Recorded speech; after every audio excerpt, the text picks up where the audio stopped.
Welcome to the Small Business Evangelist radio show, the show that brings you candid interviews, case studies, and cross-industry insights to help you accelerate your own small business success. Here's your show host and small business evangelist, Jack Schoenberger. Welcome, everybody. In this episode, I got on the phone and talked with client relationship expert Lynn Thomas. Lynn's expansive client list includes companies such as Allstate Insurance, CVS Pharmacy, Massachusetts Blue Cross and Blue Shield, and the Federal Emergency Management Agency, just to name a few. During our conversation, Lynn shared why customer experiences are more important than ever in today's connected world, and how to determine what customers and what customer touch points you as a business owner should focus on to immediately generate not only short-term revenue, but to significantly increase the average lifetime value of your clients. I enjoyed my time talking with Lynn, and I'm sure you're going to enjoy this interview as well. Let's go to it. Thank you. I'm delighted to be speaking with you today, Jack. Well, Lynn, you help business owners increase both their top line revenues and bottom line revenues by helping them create an extraordinary customer experience. When you work with the businesses, who are the most profitable customers for a company to retain in regards to like lifetime value, and why? Most companies, there's the 80-20 rule, which 80% of the revenue, and it usually does translate to profit, comes from 20% of their customers. And it's been, if it's not 20-80, it's really close to that. So we really emphasize working with companies, we call these their top customers or their most profitable customers. And by focusing on those customers, they have the largest lifetime value going forward. And that's a way to look at the value of a customer rather than what they would give you in a year. And I think it's some of the accounting systems that have made businesses to really look upon, well, what's this customer worth? Well, a year, but lifetime, which is usually 2 to 3 times the average tenure. And they also, not only the 80-20 are currently generating such the 80% of the revenue and profits, that 5 years from now, Jack, that 80% is responsible for about 82% of the new business that company will have. So they really are the fire or the engine of companies' growth. So that's one of the reasons we focus on them, is that they're the source of current and they're the source of future growth, as well as generating the lifetime revenue streams of those customers. That's very interesting to me, and I don't know if it's ironic or not, but I just yesterday in the mail I got a book by Richard Koch. I'm not sure if I'm pronouncing that right. Who had written the book, The 80-20 Principle, and I got his new book called The Breakthrough Principle of 16X, where he talks and does more. It goes more into detail of the math, and talks about how focusing on that 20% that you're talking about can actually give you a return of like 16x. I'm not finished with the book, but it's timely that I got it before talking to you. Now it makes me want to dig in that much more. There's a study done by Bain and Company that said they call them your promoters, but many times they are that 20%, that their lifetime value is 7 to 14 times more than your average than a business's average customer. So it's maybe that 14 times is similar to that. But when you look at lifetime revenue, these customers come back more frequently, they buy more, they bring their friends, colleagues, they get positive word of mouth advertising, and that's usually excluding social media. So the impact that they can have on a company's bottom line is substantial. So there's several different touch points with customers in a company.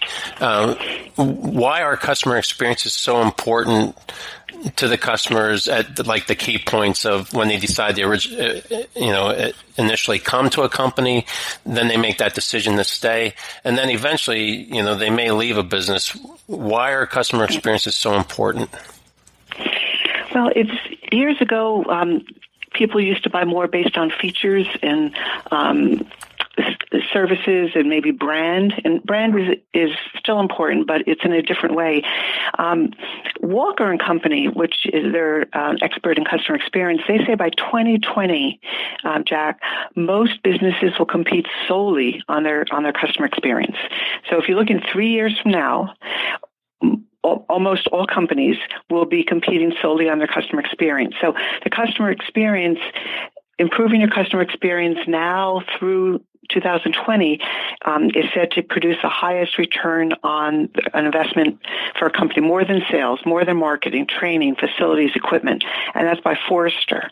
And it's also there's great spin-off benefits because when you create great customer experiences, it has a multiplying impact on many financials. It generates an increase of 32% in cross sales, 33% in higher customer satisfaction, and 42% in retention. And so it has, and retention has an impact, a multiplying impact. So the more companies, it obviously costs companies a lot more to get a new customer than to keep a customer. If what it takes to keep a customer is a great customer experience, which is personalized, which is usually mobile, which is going to delight them, and doesn't mean every single experience they have, but the touch points usually are when they are interacting with a person, and if they're interacting, and usually the quality of that customer experience. We tend to be much more forgiving when technology breaks down than when somebody is rude to us.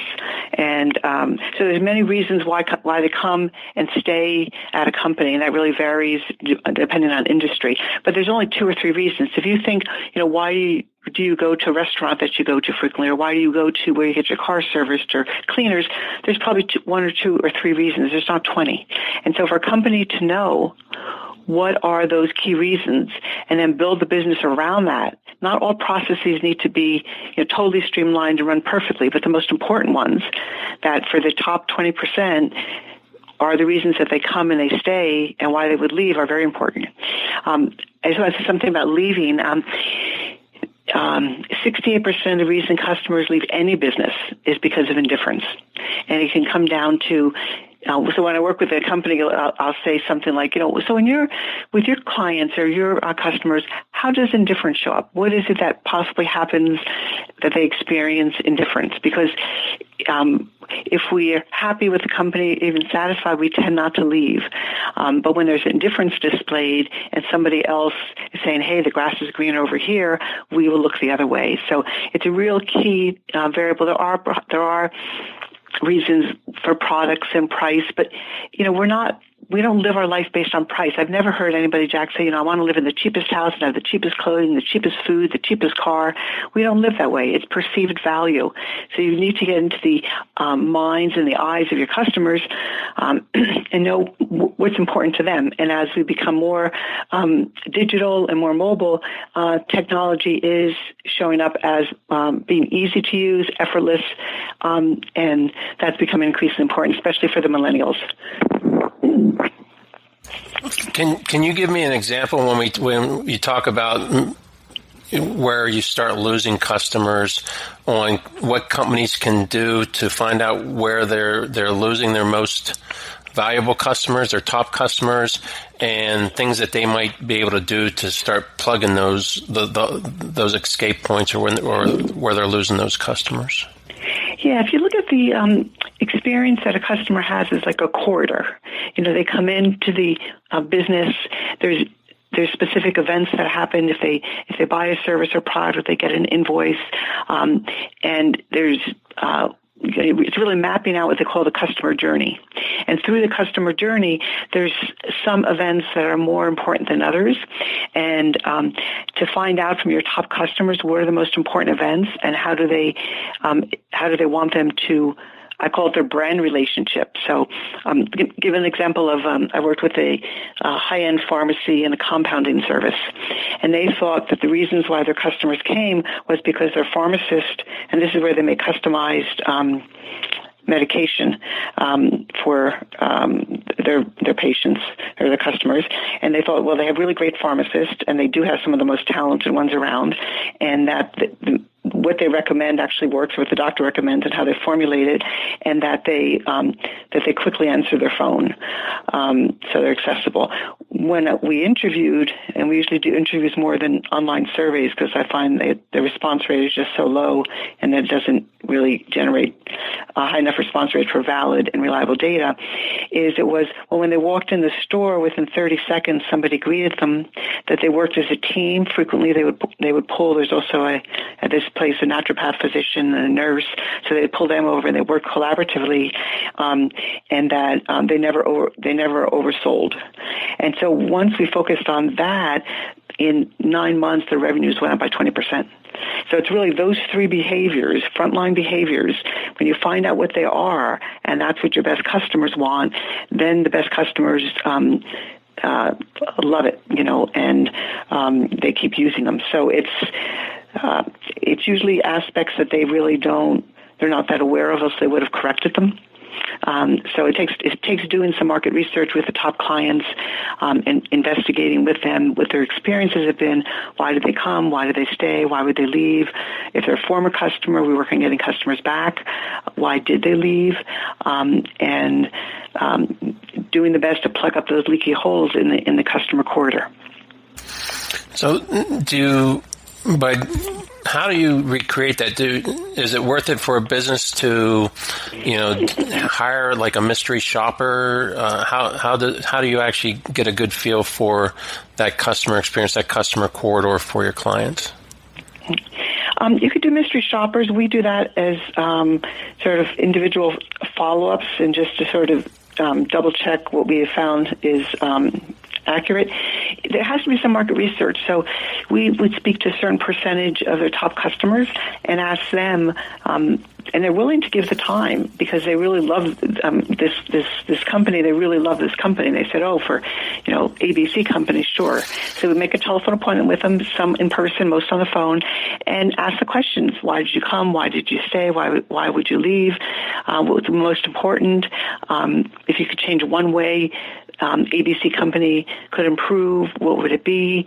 If you were in charge of them, what improvements would you make over the next 12 months? Is there one person that stands out that's giving you extraordinary service? If so, what is it they actually did? So it's really drilling down. If they say that they're professional, Jack, that doesn't do anything. My background, I'm a tax attorney. I was a tax attorney with Arthur Andersen and at Bank of Boston, a private banker and a change agent, and then left there and started my own company. And when I was in private banking, a survey came back and said we had to be more professional. And I thought that meant being out at the client's place as a business. My colleague Carol thought the opposite of being in the office, being accessible when they called. And Carl, fortunately, he thought it meant updating his ties from a small print to a big print. So we were in a meeting, and I said, Carl, you changed your ties. And he said, well, you have to look, we have to be more professional. I said, okay, and how does that have to do with your ties? I said, well, you have to look like you're up to date, you're current, outdated. I said, oh. Gosh, I didn't think it meant that. I thought it meant being out with the clients. Carol said, no, I think it means being here. And we looked at each other and said, they didn't tell us what it was. So for the work we always do, it's always what is the exact behavior the frontline people need to deliver to keep the clients happy and delighted, and that's what you need to keep delivering. And it's really talking to them. They'll tell you, and especially customers who've left, they're sometimes they're the hardest to get a hold of, but the most honest, and they'll say, I'll tell you why I left. And it started 3 years ago, and they'll tell you 1 event, 2 events, usually 3 to 4 events, and then they leave. There's a lot of great data out there.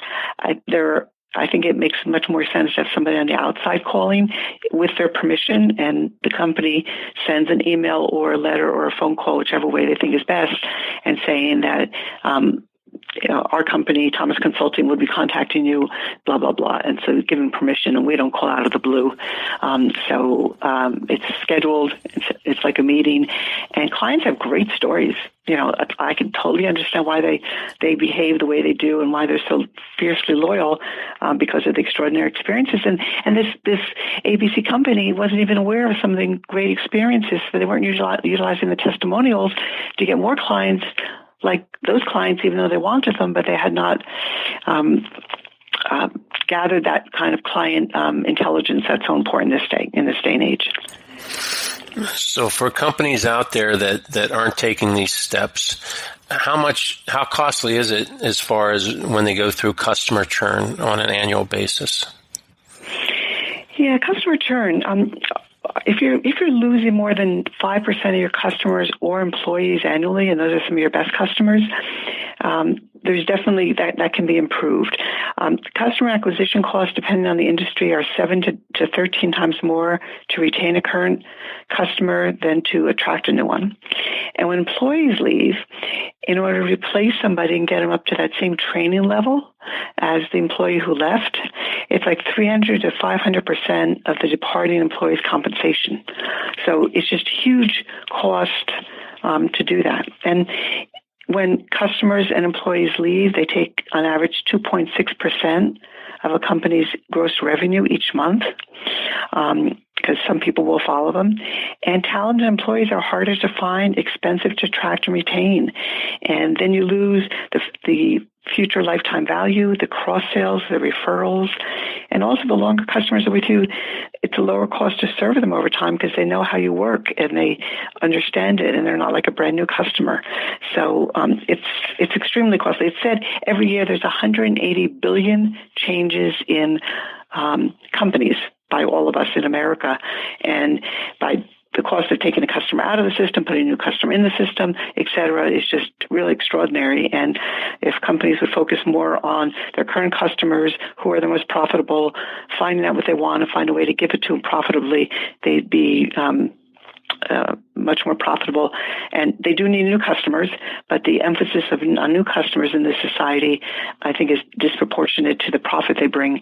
And it's also, Jack, that there's, customer retention, customer experience, what are the hard numbers on financials that point to that? And it's hard to do, and it's not agreed by all companies how to do that. So when you want to point to sales, everybody can agree on what sales are. But, I was working with one large company where they had spent $350 million to attract new customers, and they lost $333 million in customers. So they paid $17 million to get customers in the door, brand new customers who are more likely to leave the first couple of years. They lost tenured customers, and it finally dawned on senior management, it's like, this is just crazy. We're just losing as many as we're getting in, and we're paying more to get them in, and they're not as loyal, and they're not going to buy as much, and we lost a lot of positive word of mouth advertising, et cetera. So it's when we do that with clients, and I sit down and say, how many what percentage of clients you lose every year? What's your average client worth or your top client worth? And multiply that, and then what's the average lifetime revenue?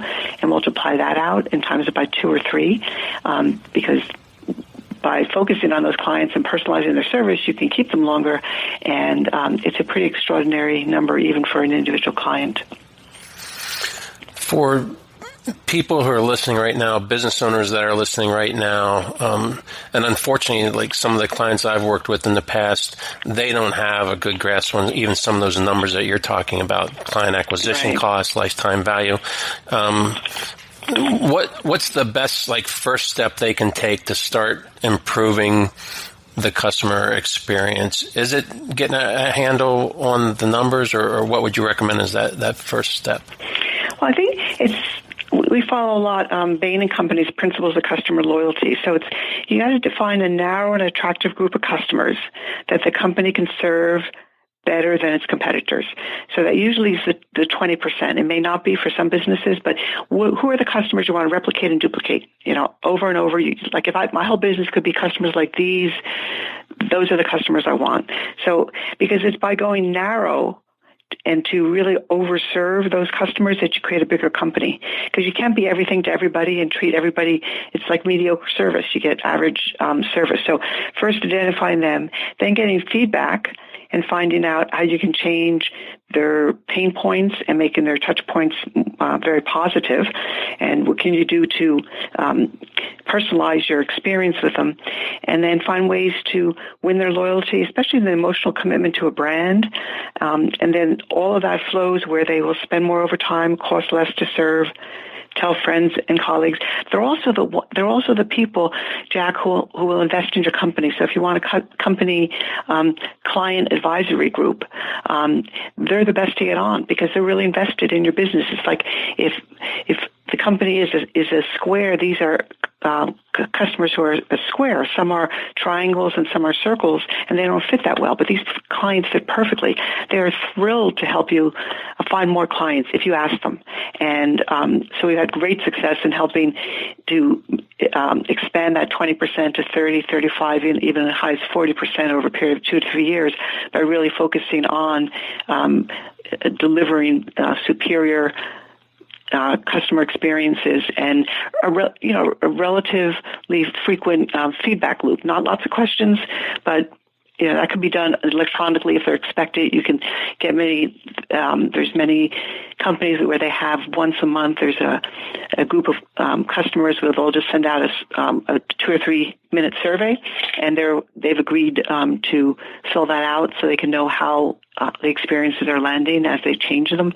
So it's not that expensive to do. But once you get the information and it's valid and reliable, and the client intelligence from the right clients, then you know what to do. And, I remember Lynn Schlesinger said, and I repeated it earlier, where she said, who are your best customers? Find out what they want and find a way to give it to them profitably. And I think so many companies have moved far away from that as they've grown. They don't know individually who are their best customers or even segmented. What do they really want specifically down to a service, a product, the experience around it, expectations, etc., and then find a way to give it to them profitably. And, all the expectations for customers are being driven really by Amazon, Uber, Starbucks, so not by that individual industry. All great information. So if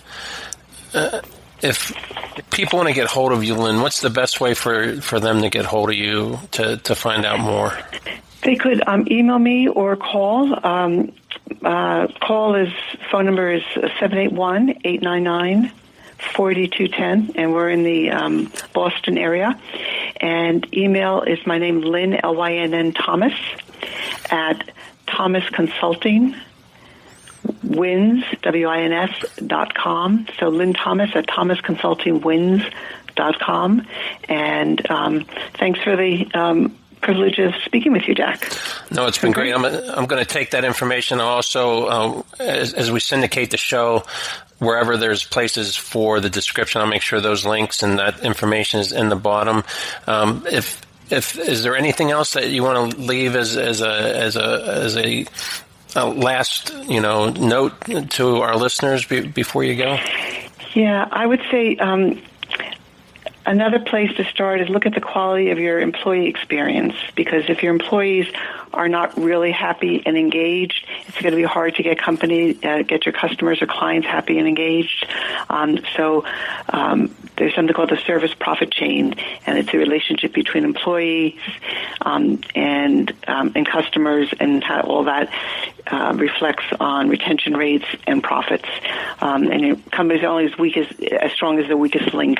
So for many organizations, it's really not valuing the talent with the customers, with their employees, as much as they really need to be. But that's just an FYI if somebody wants to start. And we wind up usually working with many companies where we start with the customers, we'll work a little with the employees, do some coaching, maybe some training, and we're able to help implement the changes. As I find most companies, they don't have an implementation team, so we're able to help them with that. But it's easier than it may seem, and it makes the job place much more enjoyable. And I'd be very happy to talk about results with specific companies in their industry, and if we're able to help, it would be my privilege to do so. That's great, Lynn. I appreciate that. And for any listeners that want to get hold of Lynn to talk with her more and to take advantage of the wisdom that she shared today, please go to thomasconsultingwins.com. Again, that's thomasconsultingwins.com. And you'll have all the contact information to be able to reach out to Lynn and also see what all she has for offerings as far as not only consultations, but also some keynotes and key training that she provides. So that's going to wrap it up for today's episode. Thank you, everybody, for joining, and take care.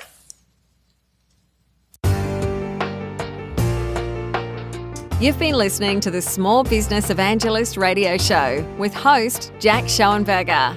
To find out more about resources mentioned during this show, or to let us know you're interested in being a featured guest on an upcoming episode, please visit thesmallbusinessevangelist.com.